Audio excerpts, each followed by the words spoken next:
Bakunzi ba Judgment Truth Victory ndabasuhuje, mbahaye ikaze nanone muri uno mwanya wa Soma Bibiliya. Njyewe muvugana nitwa Urinzwenimana Faustin, aho mbagezaho isomo rya buri munsi. Tukaba dukoresha Bibiliya eshatu, Bibiliya yera, Bibiliya ntagatifu ndetse na Bibiliya y'icyongereza yitwa Holy Bible King James Version. Rero nkurarikira gukora subscribe, share, like ndetse na comment kugira ngo ibiganiro dutegura bijye birushaho kukugeraho mu buryo bwihuse kandi bwiza. Rero mukunzi wa Judgment Truth Victory, nyemerera dusenge. Mana yacu data wa twese, turagushimye, tugushima ineza yawe n'ubuntu utugirira, izina ryawe rishimwe. Tugiye kongera kwiga ijambo ryawe, ubane natwe kandi udukomereze mu buntu bwawe. Reka imbaraga yawe mvajuru ivugane natwe mu izina rya Yesu, amen. Nk'uko rero nari maze kubikubwira, uyu munsi tugeze mu itangiriro igice cya gatatu ndetse no muri Matayo igice cya gatatu. Muri Matayo igice cya gatatu muri Bibiliya yera ku murongo wa 12 baratubwira ngo intara ye iri mu kuboko kwe kandi azeza imbuga ye cyane, amasaka ye azayahunika mu kigega, ariko umurama wo azawucanisha umuriro utazima. Bakunzi ba Judgment Truth, ahangaha icyo mubona cyangwa icyo turi kubona ni uko amasaka azayahunika mu kigega, ariko umurama azawucanisha umuriro. Muri Bibiliya ntagatifu batubwiye ngo iki? Afite urutaro mu ntoki kandi agiye gukubura imbuga ye, hanyuma azahunika ingano ze mu kigega, naho imishishi ayitwikishe umuriro utazima. Rero bakunzi ba Judgment Truth Victory, ahangaha muri kubona ngo turi kubona afite intara, ariko muri Bibiliya ntagatifu batubwiye ko afite urutaro. Ikindi muri Bibiliya yera batubwiye yuko ari amasaka, ariko ahangaha batubwiye yuko ari ingano. None se mukunzi wa Judgment Truth Victory urabyumva ute? Ariko ikigaragara ahangaha icyo mbona ni uko n'ubundi byose bizakoresha mu kugosora kandi hakaboneka guhunika ndetse hakabaho no gutwika. Then the Holy Bible King James Version, Matthew chapter 3 verse 12, whose fan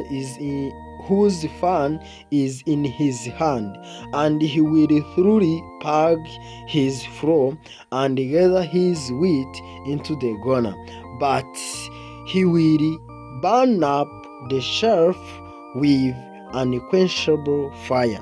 Rero bakunzi ba Judgment Truth Victory, ahangaha Bibiliya y'icyongereza urabona ko iri kujya guhuza na Bibiliya ntagatifu hari abakoresheje ingano.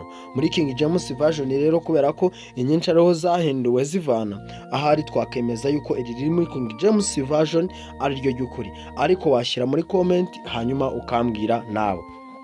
Mu itangiriro igice cya gatatu umurongo wa 11, muribuka neza igihe Adamu yari amaje gucumura ndetse n'umufasha we umugore we ariwe bita Eva, bamaje gucumura bayidodeye imyambaro y'ubucocera mu biti by'imitini. Hanyuma maze igihe Uwiteka arimo aratembera mu mafu ya munsi, abaza Adamu, mbese uri hehe? Ku murongo wa 10 twarabibonye. Maze Adamu iramubaza iti, ninde wakubwiye ko wambaye ubusa?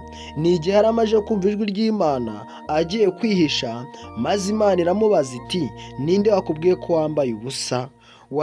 Wariye kuri cya giti nakubujije kuryaho? Ahangaha Imana muribuka yuko mu gice cya gatatu twabonye ko Imana yari yababwiye ngo iki giti nimuzakiryeho kubera yuko kimenyekanisha icyiza n'ikibi, ariko birangira bakiriyeho, bituma rero bihisha. Ahangaha Imana se ko yari imubajije ni uko itari ibizi, ahubwo yifuzaga yuko Adamu yiyemerera icyaha cye. Niyo mpamvu umuntu buri gihe cyose yirwanirira. Muri Bibiliya ntagatifu intangiriro igice cya gatatu umurongo wa 11, Uhoraho Imana ati, ninde waguhishuriye ko wambaye ubusa? Aho ntiwariye ku giti nari nakubujije kuryaho? Yego, ahangaha murumva rero ari amagambo rwose namwe.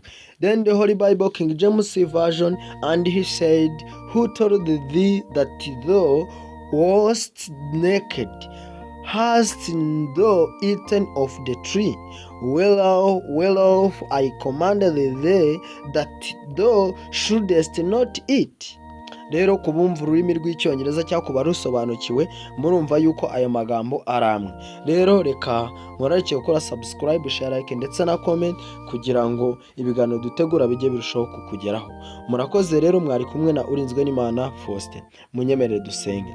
Data wa twese turagushimye, tugushima ineza yawe n'urukundo rwawe, tugushimiye ko watugira ubuntu ukaducungura, izina ryawe rishimwe. Turakwihaye ukomeze kutuyobora ndetse no kugena natwe, mu izina rya Yesu, amen.